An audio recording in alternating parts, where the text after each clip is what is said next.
হে দোস্ত welcome to my digital Assam.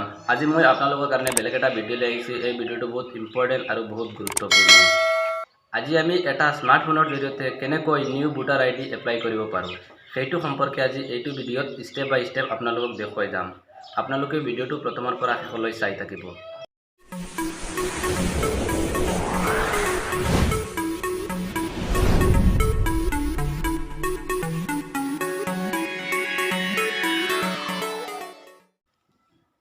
প্ৰথমে আপোনালোকে ক্ৰোম ব্ৰাউজাৰটো ওপেন কৰিব।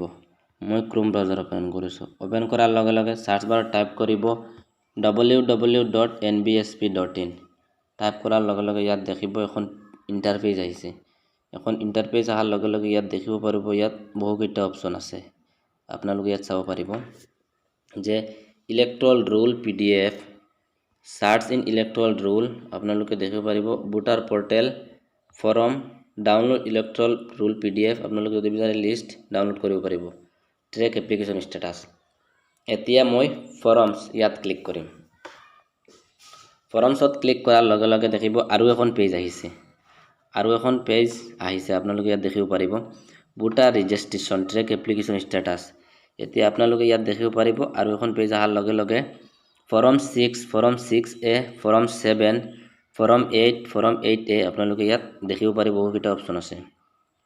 মই নিউ ৰেজিষ্ট্ৰেশ্যন কৰিম, সেইটো কাৰণত ফৰ্ম 6 ক্লিক কৰিছোঁ। ক্লিক কৰাৰ লগে লগে দেখিব আৰু এখন পেজ আহিছে। আৰু এখন পেজ অহাৰ লগে লগে ইয়াত দেখিব পাৰিব যে চিলেক্ট লেংগুৱেজ। এতিয়া আপোনালোকে কোনটো লেংগুৱেজত কৰিব বিচাৰে। এতিয়া মই চিলেক্ট লেংগুৱেজ কৰিছোঁ। চাওক আপোনালোকে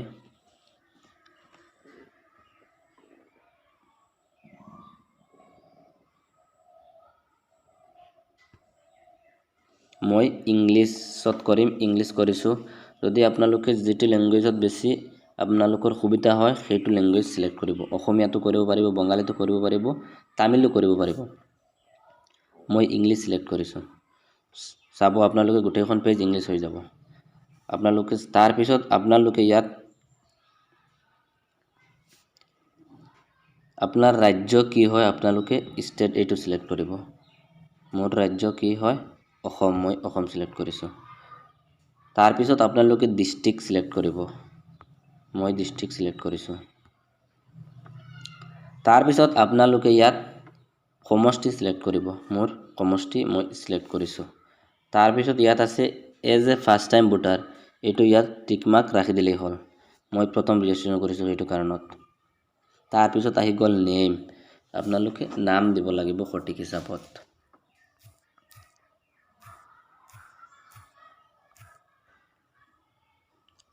ইয়াত যদি অসমীয়া নাম যদি স্পেলিং মিষ্টেক হৈ যায় তেতিয়াহ'লে আপোনালোকে অসমীয়া কিবৰ্ড লৈ নামটো শুদ্ধকৈ লিখি দিলেই হ'ল।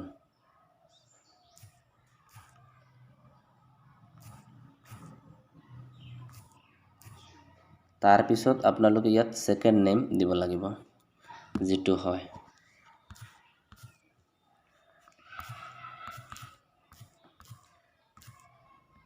আপোনালোকে ইয়াত দেখিব অটোমেটিক ট্ৰান্সলেট হৈ যাব অসমীয়াতে। তাৰপিছত ইয়াত ৰিলেটিভ নেম দিব লাগিব। ৰিলেটিভ নেম কি হয় আপোনালোকৰ এইটো দিব লাগিব। ফাদাৰ মাদাৰ যি হয় আপোনালোকে এইটো সঠিক হিচাপত দিব লাগিব।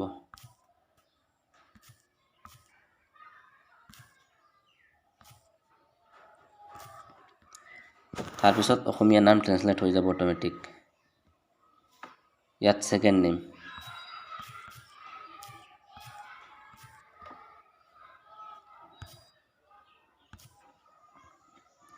তাৰপিছত ইয়াত দিব টাইপ ৰিলেশ্যন, আপোনালোকৰ কি হয় ফাদাৰ মাদাৰ ৱাইফ যি হয় সেইটো দিব লাগিব। মোৰ ফাদাৰ হয়, মই ফাদাৰ দি আছোঁ। তাৰপিছত ইয়াত আছে এজ, ডেট অফ বাৰ্থ, আপোনালোকে কোনটো সিলেক্ট কৰিব বিচাৰে। মই এই ডেট অফ বাৰ্থ এইটো সিলেক্ট কৰিম। ইয়াত ডেট অফ বাৰ্থটো দিম, আপোনালোকে সঠিক হিচাপত ডেট অফ বাৰ্থটো দিব লাগিব।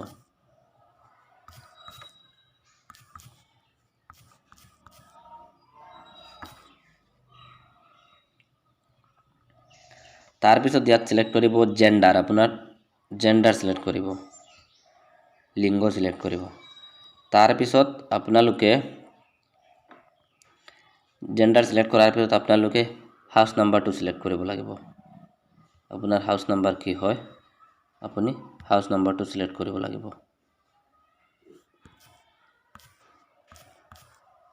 হাউচ নাম্বাৰ সঠিক হিচাপত দিব লাগিব নহলে বেলেগ বিটত গুচি যাব তাৰ পিছত এৰিয়া লোকেলিটি আপোনালোকে এৰিয়া লোকেলিটি যেটো অপচনত থাকে আপোনালোকে সেইটো অপচন দিলেই হ'ল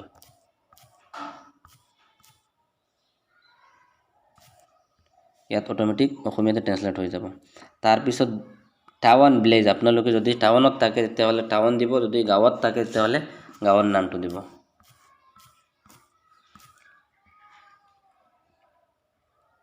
তাৰ পিছত পোষ্ট অফিস আপোনালোকৰ কি হয় পোষ্ট অফিসটো দিব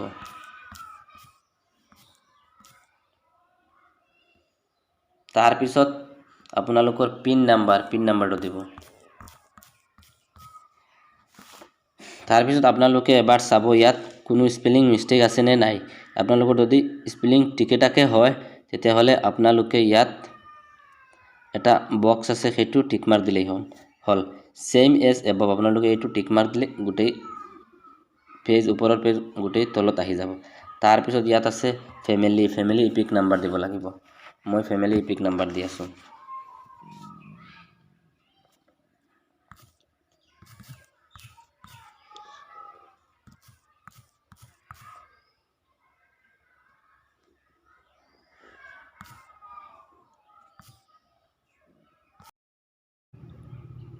তাৰ পাছত আপোনালোকে ইয়াত প্ৰথম অপচনটো ক্লিক কৰি দিলেই হ'ল টিক মাৰ্ক দিলেই হ'ল তাৰ পিছত ইমেইল দিব মোবাইল নাম্বাৰ দিব ফটো আপলোড কৰিব আপোনালোকৰ ডকুমেন্ট আপলোড কৰিব টাইপ ডকুমেন্ট মই পেন কাৰ্ড দি আছো আপোনালোকে চাওক পেন কাৰ্ড দিছো মই তাৰ পিছত ইয়াত দিছো আধাৰ কাৰ্ড আপোনালোকে ইয়াত সিলেক্ট কৰিব আপোনালোকে আধাৰ কাৰ্ড সিলেক্ট কৰিলেই হ'ল ইয়াত বহুকেইটা অপচন আছে ৰেশন কাৰ্ড আধাৰ কাৰ্ড ইনকাম ট্যাক্স কাৰেণ্টৰ বিল ইলেক্ট্ৰিচিটি বিল আৰু বহুকেইটা অপচন আছে ড্ৰাইভিং লাইসেন্স পাসপোৰ্ট আপোনালোকে যেটো বিচাৰে সেইটো দিলেই হ'ল মই ইয়াত ৰেশন কাৰ্ড সিলেক্ট কৰিছো ৰেশন কাৰ্ড চাওক মই এতিয়া ৰেশন কাৰ্ড চয়েস ফাইল মই এতিয়া ৰেশন কাৰ্ডটো আপলোড কৰিলো ৰেশন কাৰ্ড চাওক আপোনালোকে মই ৰেশন কাৰ্ড আপলোড কৰিছো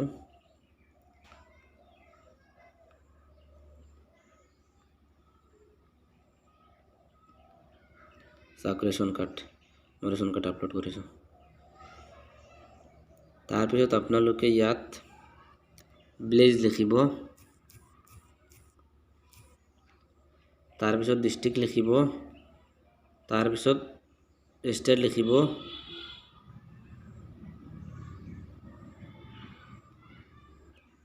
তাৰ পিছত ইয়াত আজি ডেটটো দিব তাৰ পিছত প্লেস দিব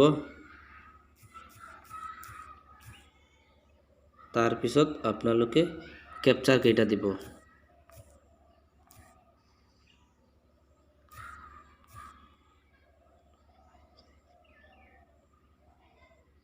তাৰ পিছত আপোনালোকে সাবমিট বাটন ক্লিক কৰিব ফাইনালি আপোনাৰখন সাবমিট হৈ যাব চাওক এতিয়া মোৰখন সাবমিট হৈ গল আপোনালোকে অলপ ওয়েট কৰিব ওয়েট কৰাৰ লগে লগে আপোনালোকে দেখিব ইয়াত এটা ৰেফাৰ আইডি আহিব ৰেফাৰ আইডিটো আপোনালোকে স্ক্ৰিনশ্বট মাৰি ৰাখিব পাৰিব ইয়াত দেখিছে আপোনালোকে thank you for submitting form on NBSP your form refer ID আপোনালোকে চাব পাৰিব এইটো মোৰ ৰেফাৰ আইডি এতিয়া মই ৰেফাৰ আইডিটো ট্ৰেক কৰিম চাওক ট্ৰেক এপ্লিকেশন ষ্টেটাস আপোনালোকে ইয়াত চাব পাৰিব মই ৰেফাৰ আইডিটো ট্ৰেক কৰিলো চাওক এতিয়া মোৰটো আজি সাবমিট হৈ গল চাওক তো আজিলৈ ইমানে যদি ভিডিওটো ভাল লাগে লাইক শেয়াৰ আৰু সাবস্ক্ৰাইব কৰিবলৈ নাপাহৰিব